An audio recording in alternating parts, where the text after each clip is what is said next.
भाग दो। अरे देखो, दीदी को क्या हो गया। जब वह कल्पना की दुनिया से निकलकर वास्तविकता की धरती पर आती तो उन बंदरों को झिड़क देती और धत कहकर उनके चपत लगा देती। उसका बापू इन बातों से कोई मतलब नहीं रखता था। अपनी मायावी दुनिया अपनी मायावी दुनिया काम धंधा से फुर्सत पाता तो देखता कि उसके अलावा उसकी छोटी सी दुनिया में लड़की भी है, तो बड़े लाड दुलार से उसे अपने पास बिठाकर अपने तंत्र मंत्र और सारी विद्याएं उसे सिखाता। बचपन से लेकर अब तक उसने अपने बापू की सारी विद्याएं सीख ली थी। खेल में इतनी बेईमानी थोड़े ही होती है। खेल खत्म। माया का मन अब खेल से उचट गया था। दोपहर ढल चुकी थी। माया ने आश्चर्यचकित होकर देखा, बापू आ रहा था। पर बापू के साथ घोड़े की रास थामे यह कौन चला आ रहा है, जो उसके सपनों के राजकुमार जैसा है। उसका दिल जोर जोर से धड़कने लगा। वह उसको एकटक निहारने लगी। माया हलवाई की आवाज से उसकी तंद्रा टूटी। देखो, इसके रहने का इंतजाम कर दो। यह 1 महीने तक यहीं रहेगा। 1 महीने तक यहीं रहेगा। माया के कानों में जैसे किसी ने शहद घोल दिया। वह खुश हो उठी। ठीक है बापू। वह अंदर चली गई। विक्रम का चेहरा उसकी आंखों से हटता ही नहीं था। खाने पीने के बाद हलवाई विक्रम को लेकर मकान के भीतर एक कोठरी में गया। उसने विक्रम से कहा, तुम्हें 1 महीने तक इसी कोठरी में रहना होगा। तुम इस कोठरी से बाहर नहीं निकलोगे। चाहे तुम्हें तूफान के गरजने की आवाज सुनाई दे, चाहे बिजली कड़कने की, कुछ भी हो जाए, तुम्हें इससे बाहर नहीं निकलना है। दिन में 4 घंटे तक मैं साधना करता हूं। वह समय बहुत भयानक गुजरेगा। ऐसा कहकर वह कोठरी से बाहर निकल आया और बाहर से उसने सांकल चढ़ा दी। अपने आप वहीं कोठरी के बाहर बैठकर मंत्र पढ़ने लगा। छोटी सी अंधेरी कोठरी, वह भी बाहर से बंद। उसका जी घबराने लगा। उसने कोठरी का मुआयना किया। वहां अजीब सीलन भरी बदबू फैली थी। उसने छत की तरफ देखा। लकड़ी की मोटी मोटी सहतीरों से छत बनी हुई थी। चारों दीवारों पर खून के छींटे थे। इस भयानक वातावरण में और इस अजीब परिस्थिति में वह अपने आप को खतरे में फंसा महसूस करने लगा। हलवाई बाहर साधना करने लगा था। वह बाहर बैठे बैठे जोर जोर से मंत्र पढ़ रहा था। तभी विक्रम ने देखा कि छत दरक रही है। छत से एक शहतीर धम्म की आवाज से गिरी। विक्रम कूद कर हट गया। अगर वह जरा सा भी असावधान होता तो वह उसके नीचे दब जाता। और महान आश्चर्य, उसने देखा शहतीर वापस अपनी जगह पर चली गई। तभी जहां वह खड़ा था, ठीक उसके सर के ऊपर की छत से शहतीर गिरी। विक्रम की छठी इंद्रिय ने उसे खतरे से आगाह किया और वह छिटक कर हट गया और शहतीर फिर वापस अपनी जगह पर चली गई। अब यह सिलसिला बहुत जल्दी जल्दी होने लगा। विक्रम को अपनी आंखों के सम्मुख काल तांडव करता हुआ दिखाई देने लगा। उसने अंतिम बार अपने माता पिता को और राजकुमारी रत्नावली को याद किया। उसकी आंखों के समक्ष राजकुमारी रत्नावली का चेहरा नाच उठा और वह अंतिम समय में अपने भगवान को याद करने लगा। तभी बहुत धीरे से पूर्व की तरफ की दीवार पर लगी तस्वीर हिली और बड़ी धीमी मधुर आवाज गूंजी, ए सुनो, इधर आओ। जीवन मृत्यु की भयानक लुका छुपी में फंसे विक्रम ने यह मधुर आवाज सुनी तो उसने हिलती हुई तस्वीर की तरफ देखा और बड़े आश्चर्य में पड़ गया। लेकिन साथ ही उसे अपने जीवन के बचने की आशा भी उत्पन्न हो गई। क्या कर रहे हो? जल्दी करो वरना मारे जाओगे। आश्चर्य, महान आश्चर्य। उसने देखा तस्वीर हट गई। उसके पीछे एक खिड़की थी जो कोठरी से दूसरे कमरे में जाने के लिए बनाई गई थी। खिड़की से चांद की तरह सुंदर एक चेहरा चमक रहा था। उस रूपवती लड़की की सुंदरता से वह आश्चर्य में ठगा सा रह गया। वह सोचने लगा कि अचानक यह यहाँ कैसे प्रकट हो गई। क्या कर रहे हो, जल्दी आओ, अधीरता से कोयल जैसी आवाज कूक उठी। सोचने का मौका नहीं था। अत्यंत फुर्ती से वह खिड़की से कूदकर जिस कमरे में पहुंचा, वह बहुत साफ, हवादार, वैभवशाली बड़ा कमरा था। उस लड़की ने खिड़की बंद करके वह तस्वीर ज्यों की त्यों कर दी। यह हलवाई की बेटी माया का कमरा था। हलवाई तो शायद ही कभी उधर आता हो। विक्रम को आश्चर्य में पड़ा देखकर वह बोली, मेरा बापू अपनी विद्या किसी को नहीं सिखाता, केवल उसके धन का हरण कर लेता है और उनकी जान ले लेता है। देखते नहीं, दीवारों पर लगा हुआ खून। उसके सौंदर्य से इस जघन्य कर्म का तालमेल बैठाने में अपने को असमर्थ पाकर अपनी जीवन रक्षिका से ही हठात वह पूछ बैठा, इतनी सुंदर और कर्म हत्यारी के।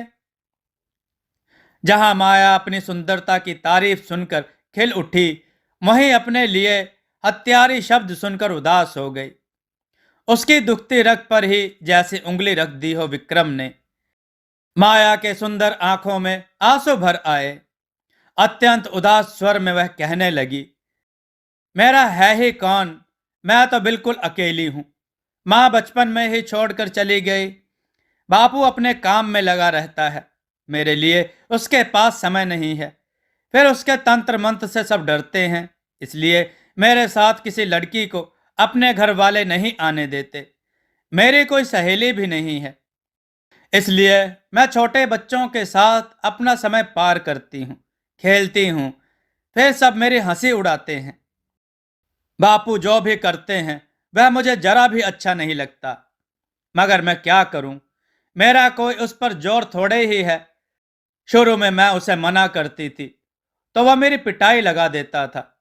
विक्रम को सच्चाई जानकर अपनी बात पर दुख हुआ।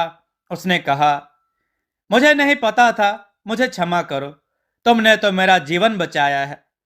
आंसू पोंछ कर वह मुस्कुरा उठी और कहने लगी, तुम यहां मरने क्यों आए हो? प्रेम के कारण, विक्रम बोला। प्रेम के कारण? माया आश्चर्यचकित थी। भला प्रेम के कारण कोई मरने आता है?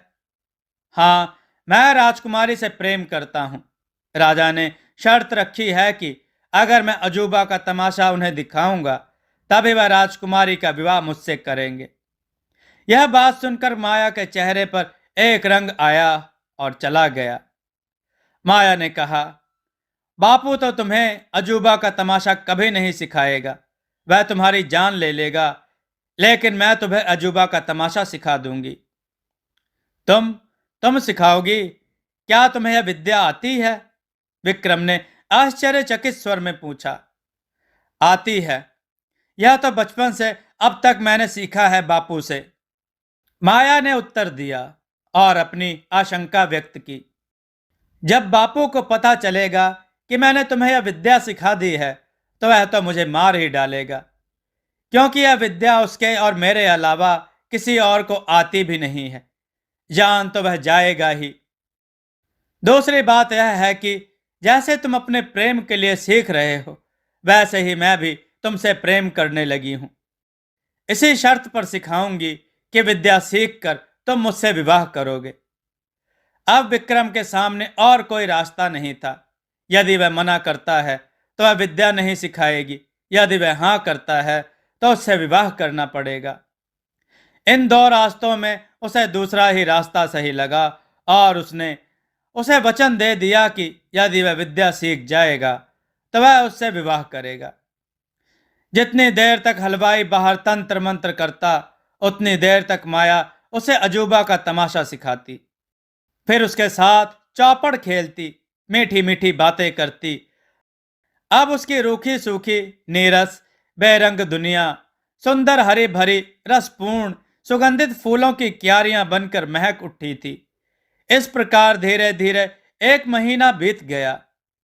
अंतिम दिन माया ने विक्रम को फिर उसी कोठरी में उतार दिया। हलवाई ने कोठरी का दरवाजा खोला और उसे सही सलामत बैठा देखकर वह क्रोधित हो उठा। उसकी त्योरियां चढ़ गईं, लेकिन अब क्या हो सकता था? तीर तो कमान से निकल चुका था। हलवाई विक्रम को साथ लेकर जाने लगा। विक्रम घर के बाहर आया। माया उसे बाहर तक छोड़ने आई और धीरे से अपना वादा याद दिलाया। विक्रम ने मुस्कुराकर स्वीकृति में सिर हिलाया और चला गया। ठीक 1 महीने के बाद हलवाई उसी जगह, उसी पेड़ के नीचे मंत्री जी से मिला। मंत्री जी वहां पहले से ही मौजूद थे। उन्होंने अपने बेटे को सही सलामत देखा तो वह प्रसन्नता से भर उठे और हलवाई को धन्यवाद दिया। हलवाई वहां से चला गया। विक्रम बोला, पिताजी चलो घर चलें। एक अरसा हो गया घर छोड़े हुए। अब तो घर की बहुत याद आती है। लेकिन होनी को तो कुछ और ही मंजूर था।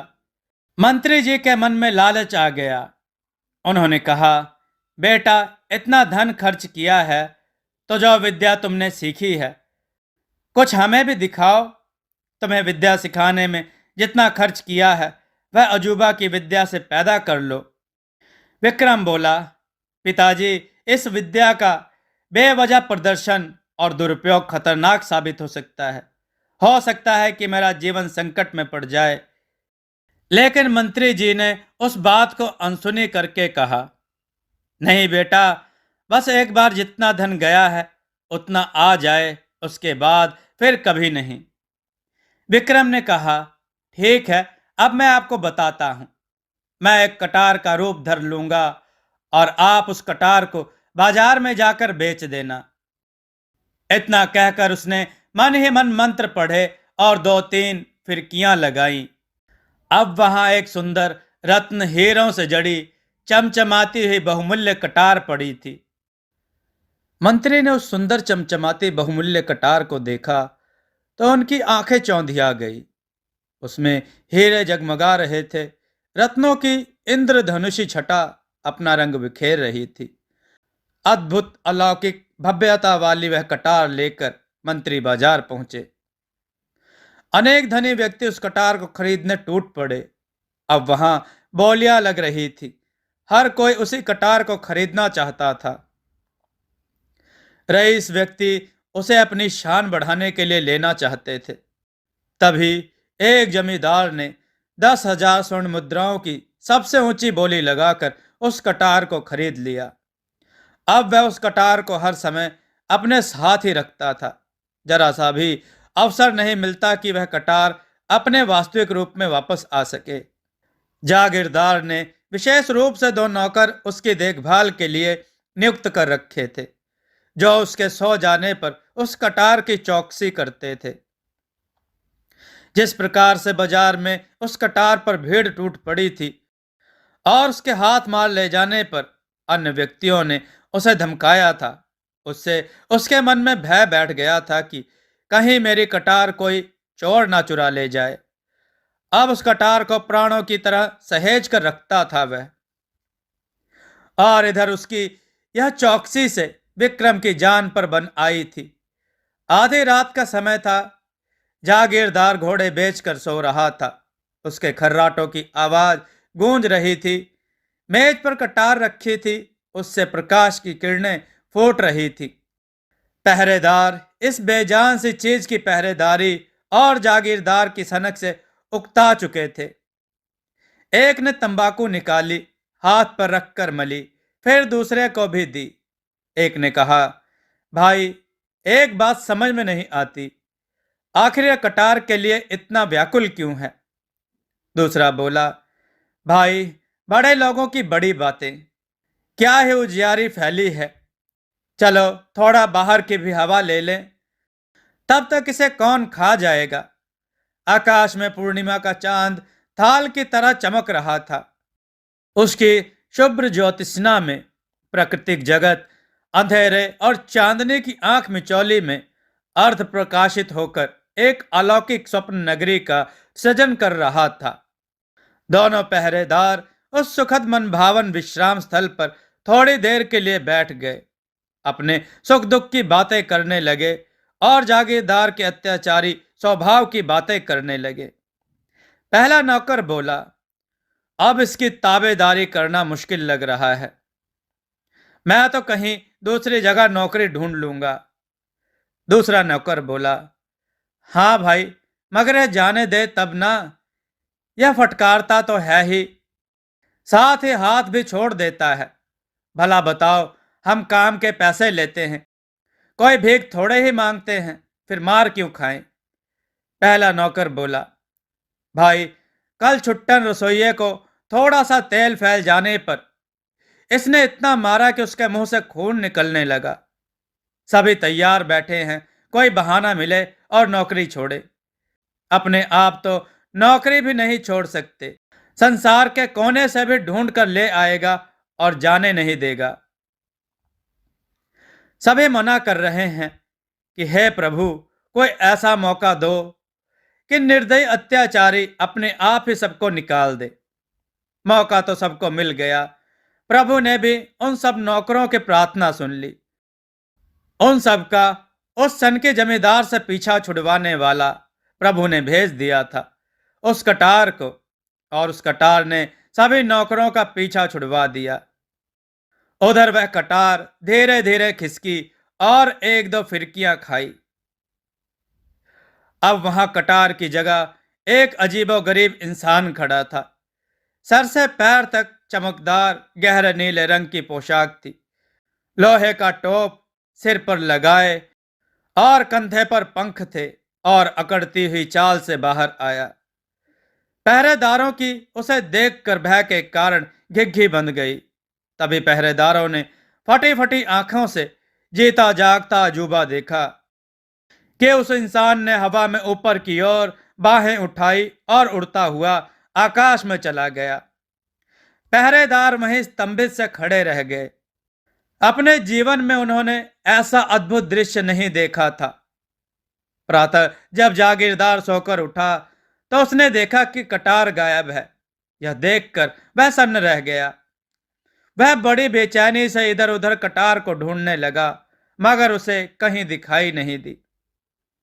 अब उसने पूरा घर सर पर उठा लिया, नौकरों को आवाज देने लगा, सभी नौकरों को बुलाकर इकट्ठा कर लिया।